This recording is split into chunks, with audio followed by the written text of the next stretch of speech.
My name is Mike Braunegel, and I will be summarizing our poster titled Microstructural Controls on Mixed Mode Dynamic Fracture Propagation in Crystalline and Porous Sedimentary Rocks.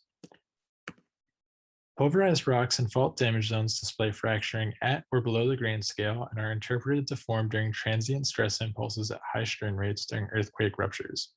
Though field studies demonstrated primarily is found in stiffer crystalline rocks instead of sedimentary lithologies when juxtaposed across a bimaterial fault interface. This has previously been attributed to differing responses of each lithology to the transient loading conditions imposed by an earthquake rupture, with damage in sandstone being restricted primarily to the grain scale. To understand the mixed mode dynamic fracture process in westerly granite and Brea sandstone, we adapted the method presented by Gao et al.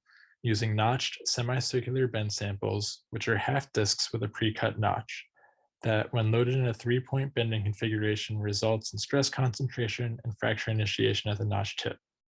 The orientation of the notch relative to the applied load controls the degree of mixed mode loading that occurs, with 0-degree notches resulting in pure mode 1 or opening mode fracturing, and greater angles activating larger components of mode 2 or shear. In each test, samples are loaded using a gas gun-powered split Hopkinson pressure bar, and we capture the fracture process using high-speed photography, as shown in this example from one of our mixed mode tests in Brea sandstone here.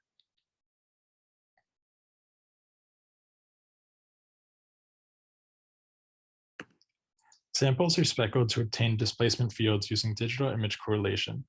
With the obtained displacement fields, we can resolve the mode 1 and mode 2 contributions to the total stress intensity field using a multivariable linear regression that's based in theoretical linear elastic fracture mechanics.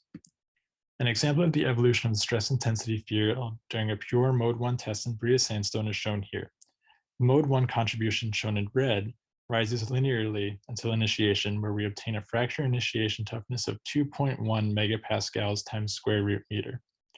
During crack propagation, we observe a continued increase in the propagation toughness across the sample and greater noise in the data, which may reflect uncertainty in the crack tip position or the relative strength variation of grains, cement, and pore space in the rock.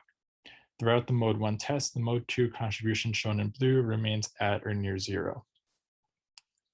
Conversely, in a mixed mode test, the mode 1 contribution also increases linearly to initiation and continues increasing through propagation. Unlike the mode 1 test, however, we observe the mode 2 component is non-negligible during propagation and reaches a maximum value at about 88 microseconds, which is the same time at which the crack has reoriented itself to be parallel to the applied load as shown in the photo. In mixed mode tests, fractures in sandstone retain a non-negligible mode 2 component for longer durations than observed in granite, where the fracture almost immediately reorients after initiation. In sandstone, the component of mode 2 may be facilitated by the lower grain boundary to grain strength ratio, resulting in a fracture path that is rarely perfectly in plane. So now I'm going to summarize some of the results we see from all 25 tests we conducted. In these tests, we can compare observations with theoretical predictions and models for rock failure. In all the pure mode 1 tests shown in this figure here, we observe an increase in the fracture initiation toughness of Brea sandstone in blue and westerly granite in red with loading rate. And this increase is well defined by the functional form used by Bott et al. In their 2012 model for dynamic rock failure, which was defined by observations largely made in engineered materials. At initiation, we also compare the energy release rate at constant loading rates for Brea sandstone and westerly granite as a function of the total mode 2 contribution.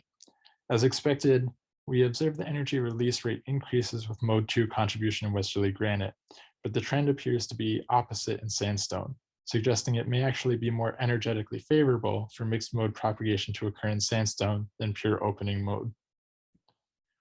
Finally, we compared the mode 1 stress intensity factor as a function of crack velocity.